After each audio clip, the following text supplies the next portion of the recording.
Welcome to the Grind Infotainment. I am your host, Suge Diddy, quadruple OG of the city. And in the house, I got with me the famous Juicy Ma. What's happening? Yeah. It's your girl, Juicy Ma. I'm feeling great. That's what's up. I'm really excited for this interview. Most definitely. I've been waiting to get you here in the studio and everything. And you've been putting a lot of work in. Thank you. Most definitely. So let the people know where to find you at. Well, you can find me on Instagram at sheis.juicy. I'm going to say it one more time. She is .juicy on Instagram. You can find me on Facebook under Ju, that's Ju space IC space MA. And that stands for Juicy Ma, even though the spelling is not correct. You can find me there on Facebook. You can find me on YouTube under Juicy Ma, no space. And it should be some rat lips that are dripping down with a pair of braces like myself. And you can find maybe, if you're lucky, 2 tracks. 2 tracks on all platforms, which is a featured project from me, which is features to other artists. Okay. But just search up Juicy Ma, and what I have out is going to come out. Okay. So now when can we expect the solo music from you? The solo music, so basically, I've been trying to weigh out my options with different things. So I've been, I guess, practicing for 2 years. But this summer, like summer 2023, y'all will get a solo project from your girl, Juicy Ma, on all platforms.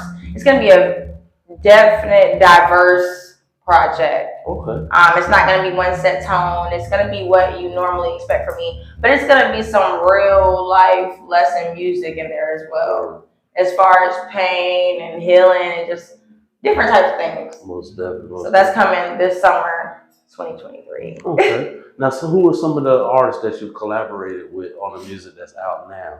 Okay. I have a single out there called Geronimo, and it's featuring Majestic. That is an artist out here in the Ville, born and raised. Check him out every time. Okay. I also have it was a couple of artists on this track called Strap in the Back. We got William Price on the project. We have Cheese the rapper. Okay. We also had 2 times 2 times up there, Majestic, and we had Shayla Bay. Okay. And it was dropped like maybe a year ago, but the visuals are fire. We didn't put too much promotion behind it. We basically just dropped the project and left it at that. But with the correct promotion, like that could get us all out of here. Most definitely. That was my first real big like cipher type song, I guess, because it's not a cipher, it is a song. Okay. But it was like 6 artists, 3 females, 3 males. Gotcha. So check that out. So now, did you have fun doing that song? Yes, I did. It was really a vibe. We were at another video shoot, and they played the beat, and me and Cheese came up with the hook, and then everybody was like, "We gotta have one." So it just kept adding artists back to back. Word. But it turned out to be a great hit. Yeah, I enjoyed my time. I enjoyed the artists. I enjoyed the diversity. Okay. So now, with the music industry, because you said you've been quote unquote practicing for 2 years. Right. So now, just a little practice. So now, is that part of like you trying to find your sound, or is it just like building yourself up to go, put music out solo? No. So it wasn't intentional. Okay. Like basically I've been doing music my whole life, and then when I started to take it serious in 2020 when I dropped my first music video on YouTube, Flip the Switch,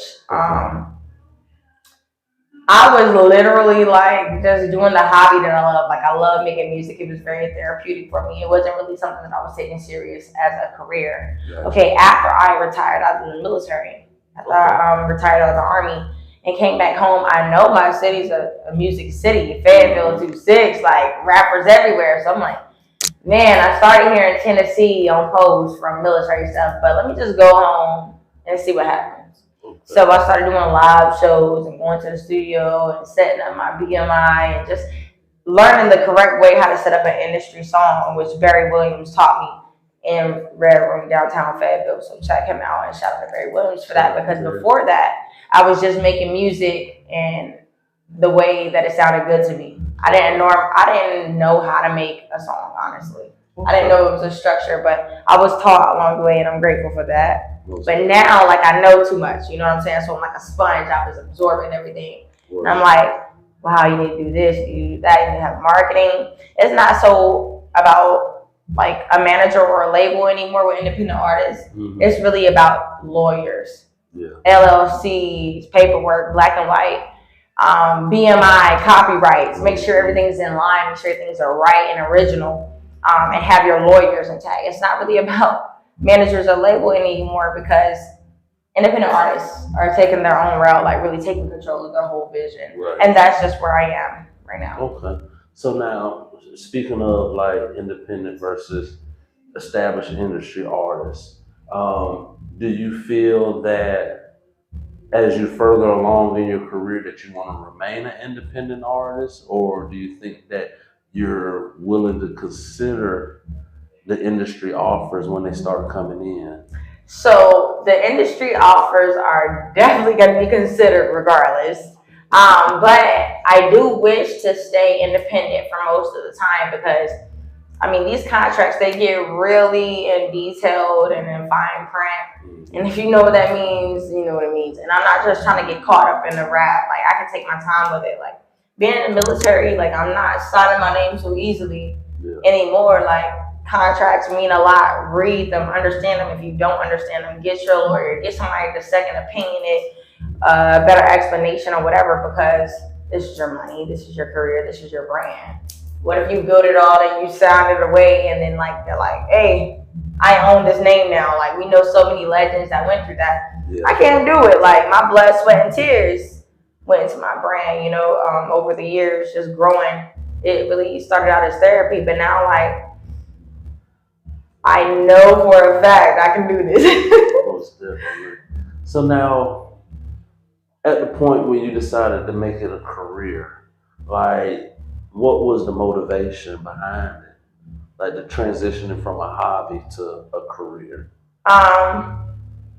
Because making a career out of it, like, it's not about fame when it comes to that in music and artists, because you can make plenty of money, like take care of your household and extra when you're doing everything the right way. You know what I'm saying? It's not really about fame. People want the fame to come with it. And of course, more money follows. But you can be a regular person that just loves music and, you know, maximize on that. You should be getting paid at least 7 to 8 different ways from one single.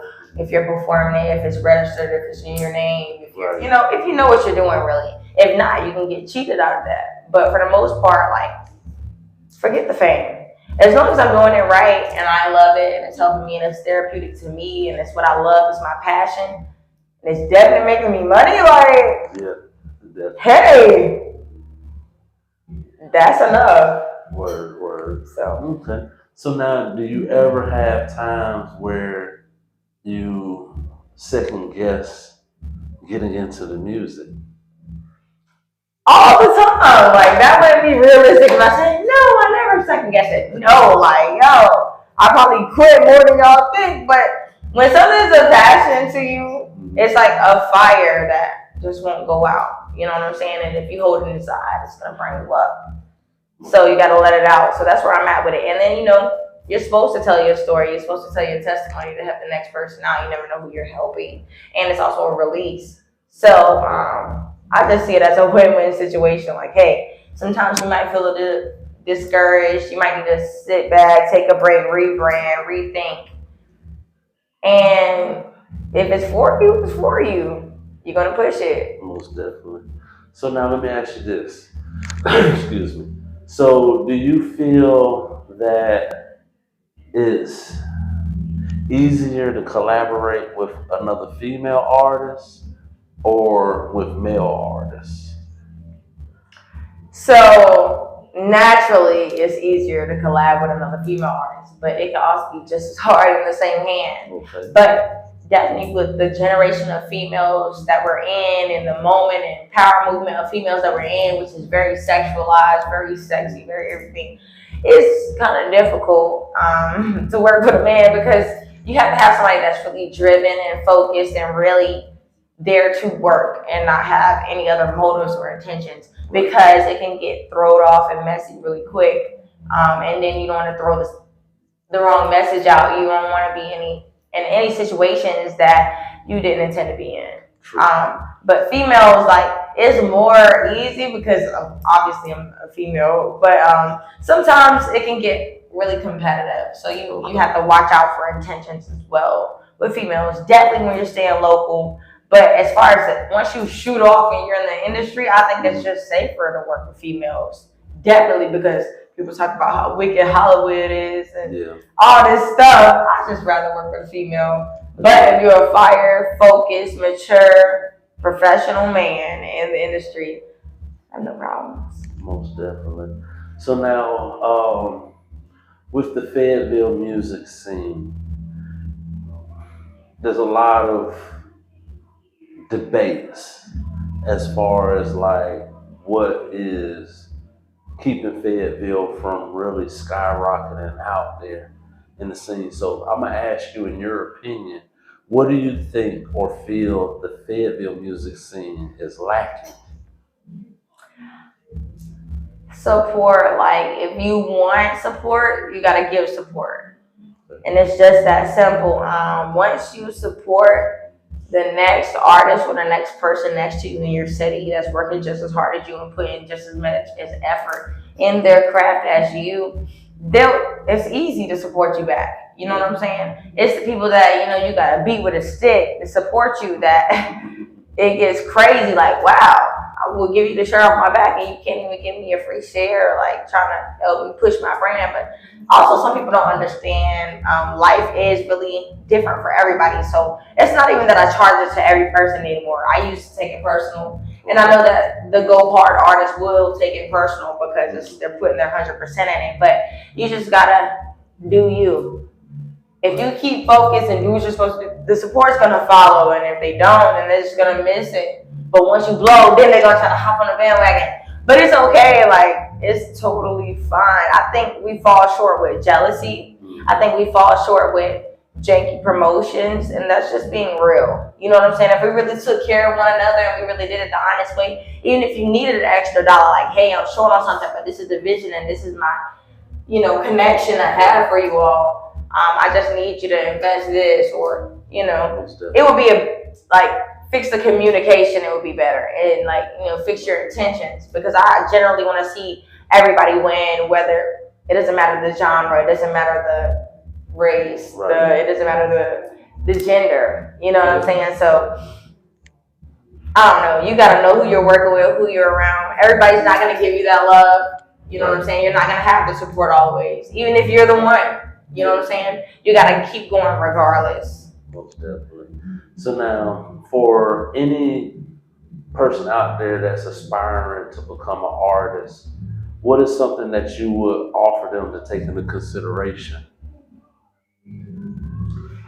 I would tell an aspiring artist to take into consideration that investing in yourself is everything. If you don't invest in the right quality and the proper beat rights, make sure have your paperwork behind things. Make sure that you're going with the best videographer, the best quality, the best look you can. Make sure you take your time to plan out your outfit, your look, however the case may be. Because you can be talented as you want, but if the quality doesn't allow you to get through or to be on the same level as the whole world and not just your city, then you're stopping yourself. You're in your own way. Invest in yourself the proper way. Don't take the shortcut, because the shortcut is going to end you at a stop sign. Right. You want to keep going. I agree with you, definitely. So now, with the independent scene and everything, how important do you feel it is to network outside of the city? Networking outside of the city is 100% needed, because especially if you're an artist and you feel like you don't get a lot of support from your city, which that's not necessarily the case for me per se, but everybody has their own journey. Say you're in your city, you don't have the support you need, you're not really reaching your target audience. Networking outside of the city is really all about who you know, in this game, honestly. So the person you need might not be next to you. The person you need might not be the person you grew up with. The person you need might not be, cousin so and so. It might be that stranger that's just maybe an hour or so, or maybe 45 minutes outside of your city, or even if it's across the room 10 hours. You don't know who you're gonna need on your team. You know what I'm saying? Don't limit yourself to your surroundings. So networking is everything. Your network is your net worth. You get what I'm saying? So, exactly. Yeah. So now, are there any shows that you had your eyes on performing at outside of Fayetteville, like out of town, some of the cities, surrounding cities and whatnot? Or has there been some that you've gone out to perform at already? Outside of local towns and bookings that I've received, the only opportunity that I had outside of the city was I just passed up an opportunity tonight, actually, to be on the South by Southwest in Texas, in Austin, Texas today. And it's just because, like I said, invest in yourself. You always want your first impression to be your best impression. If you feel like you're not going to put your best foot forward, then just take your time. That's another thing. People try to rush things, and now you have this thing about you out there. Don't rush. Take your time. Everybody's timing is not the same. So. And congratulations on that opportunity to go out to South. Thank you. Because that is a major opportunity. And so let me ask you this: since you turned down that opportunity, do you feel like that's something that you're going to regret later on? Not regret, because it's annually, and I know it's annually. So now that it was presented to me, I'm like, hey, you need to tighten up and make sure you're ready the next time, whether it's the next city, in the next few months, or the next year. I want to present myself in the best possible way because I know I got it. I just wasn't necessarily in the right mind space every time I was presented an opportunity that I just rushed to. Another thing is, don't accept everything that you're presented with. You get what I'm saying? Make sure you know what you're doing and why you're doing it and what your purpose is and what your benefit is. Make sure you weigh out your options. You know what I'm saying? I'm investing this much and I'm getting this much back, or this is the return, or this is the long-term goal. Make sure you know exactly what you're doing, because this industry can get sticky, and it's just you want to stay focused, because it's possible for everybody to get where they're going. It's room at the top for everybody. This is just one little city. This is one little mindset. The whole world is so big, it's room for all of us. Right. The whole city right now, if they decide to be musicians. So the hate and the non-support is just like a non-factor at this point. Wake up and see the bigger picture. Stronger together, for sure. Yeah, and that's a very, very, precious gem that you dropped there, as far as not taking everything that's presented to you, right? And knowing what it is that you're trying to do and trying to accomplish, right, as you go along. So I definitely hope that some of y'all out there take heed to that. So you got the album coming out, or the project that you're going to be working on to drop around summertime. So are there definitely going to be visuals with that? Almost definitely. Visuals are on the way. Actually, I just spent the last 48 hours in Kingston, North Carolina. I just shot with the artist T-Stacks out of the 252. Shout out Vibe, Big Vibe, CEO, artist, songwriter, great human being. We just shot our visual, Fuck You, produced by Chef Abel here in Fayetteville, and it was shot by KB Lent Films out of the 252 as well. So shout out to everybody involved with that, but it was dope. I can't wait for everybody to see that. Most definitely. And I was trying to get out there, seeing the post about the video shoot, and I just had a lot of things going on, because I definitely would have had loved to been out there, and I could have got y'all the Fuck Your Feelings shirts. Yeah. Darn it, to make it good. Right. But now, how important do you feel, especially in 2023, that the visuals are with pushing the music? You need visuals. I mean, kids are on TikTok every day. They're watching reels on Instagram and Facebook. It's just like the picture book. They rather look at the picture versus the words in the book. You know what I'm saying? Right. So you can have a dope track, and as long as it's an audio, you can visualize it as your words in a book. But when you make a music video or some type of content to promote your music, it then becomes the picture book. Right. And it's just easier to comprehend. It's universal. People like what they like. If it looks good, it looks good. If it's crispy, if it's appetizing, if you're doing something that they might enjoy to draw it to them, they're going to watch it and they're going to go back and they're going to show their friends and they're going to show their family. And it's just going to do what it needs to do. Most definitely. You know? Most definitely. We all experimenting out here. We all, just putting our mark down in this culture. So, we're just giving y'all a little sample of what we all can, right, what we have to offer here. But definitely everything is in advance, like I told y'all. But Juicy Ma, I appreciate you. Thank you. Definitely can't wait to see you turn up on the stage. For sure. I'm lit tonight. It's Women's Appreciation Night. Shout out to Club Zaza. Shout out to Donnie Blow. Shout out to Goddess Grace. Mr. and Mrs. Blow of the club. Thank you for your platform. Number one. Number two, turn it up. It's for the females, man. I'm really a huge supporter in the female movement. Like, I'm just so excited to be alive during this time and just to be an artist, an independent artist. Even if my time comes in the industry, this is the time of the females, and it's great. It's great to see. Like I told y'all before, like, keep your eyes on the ladies because they are like making their mark in the scene. They letting y'all know they here. Like, for sure. Y'all been sleeping on them. It's time to wake the fuck up. Oh God, make your bed up. Make your bed up, baby. And I also want to say that I'm proud of all the effort that you put into not only just supporting, the females, like, because I know at all the other shows, like, you're right there at the stage if you're not on stage. Because it's important, Most definitely. It's important for real. And so, as far as also being one of the heads of the women's movement here in Fayetteville. Right. Big salute to you. Thank you. Keep up the good work. I appreciate that. Hey, it's the Grind Infotainment. Your boy Suge Diddy, the famous Juicy Ma. Make sure you check her out. Not the little one. Hey, and keep your eyes out for her. Check out her music. Be on the lookout for those visuals. And hey, just that's the Grind Infotainment. We outro.